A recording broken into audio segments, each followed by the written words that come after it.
नीतीश कुमार का गृह जिला और वहां पे एक स्कूल धनावडी मध्य विद्यालय और वहां का हालात एकदम से खस्ता है।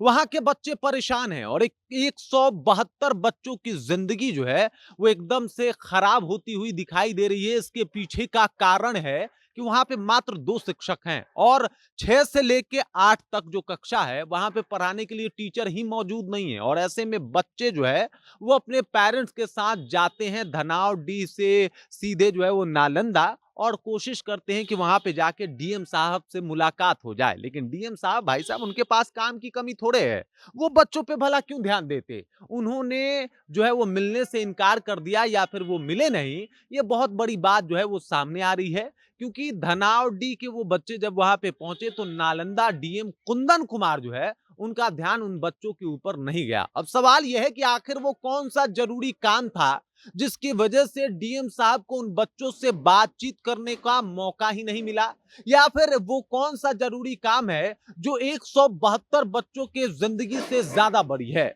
इन तमाम मुद्दों के ऊपर विस्तार पूर्वक चर्चा करेंगे, बातचीत करेंगे, सब कुछ आपको विस्तार पूर्वक बताएंगे, समझाएंगे।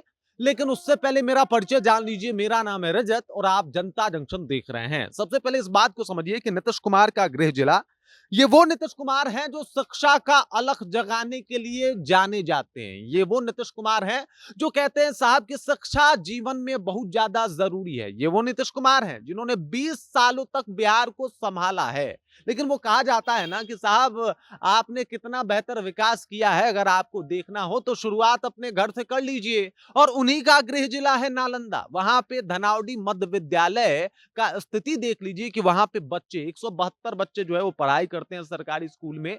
और उस स्कूल में पढ़ते हुए वो कोशिश करते हैं कि शायद वो भी अपने सपने को पूरा कर पाएंगे। लेकिन अफसोस की बात है, कैसे कर पाएंगे। सवाल ये है कि उनको पढ़ाने वाला कौन है। 3 शिक्षक, एक उसमें से प्रधानाचार्य जो बाकी सब मैनेजमेंट देखने में व्यस्त होते होंगे, शायद कभी क्लास ले पाते होंगे। इससे पहले एक जमाना था जब वहां पे 8-8 शिक्षक थे, लेकिन अब धीरे धीरे करके तमाम जो है वो शिक्षक वहां पे काम नहीं कर रहे, या फिर वो उनका कहीं और ट्रांसफर हो गया, कहीं और पोस्टिंग हो गया। और वहां पे मात्र 2 ही ऐसे शिक्षक हैं जो लगातार पढ़ाते हैं। मजे की बात यह है कि कक्षा 6 से कक्षा 8 तक पढ़ाने वाला कोई शिक्षक वहां पे है ही नहीं। और ऐसे में कक्षा 6 से कक्षा 8 तक के बच्चों को कौन पढ़ाएगा, ये सवाल बहुत बड़ा है। और अगर आगे चल के बच्चे जो है वो प्राइवेट स्कूलों की तरफ रुझान करते हैं या फिर प्राइवेट स्कूल जाते हैं तो लोग सवाल पूछता है कि भाई सरकारी में भी तो पढ़ाई होती है। अरे नहीं होती पढ़ाई। कहाँ होती है पढ़ाई। अगर होती पढ़ाई तो वो बच्चे आखिरकार क्यों इतने परेशान होते। मजे की बात यह है कि पढ़ाई नहीं होती और पढ़ाई के बाद जब वो डीएम साहब से मिलने के लिए जाते हैं तो डीएम साहब के पास वक्त नहीं होता, समय नहीं होता, टाइम नहीं होती। बताइए साहब 172 बच्चों से ज्यादा कौन सा इंपॉर्टेंट काम आ गया। वो बच्चे जो शायद अपना स्कूल छोड़ के वहां पे गए होंगे, उससे ज्यादा तो जरूरी नहीं होगा डीएम साहब। आप भी पढ़ लिख के डीएम बने होंगे। अब सवाल डीएम साहब से ही नहीं, नीतीश कुमार से भी है कि भाई साहब किस प्रकार की शिक्षा व्यवस्था है, जरा बता दीजिए आप।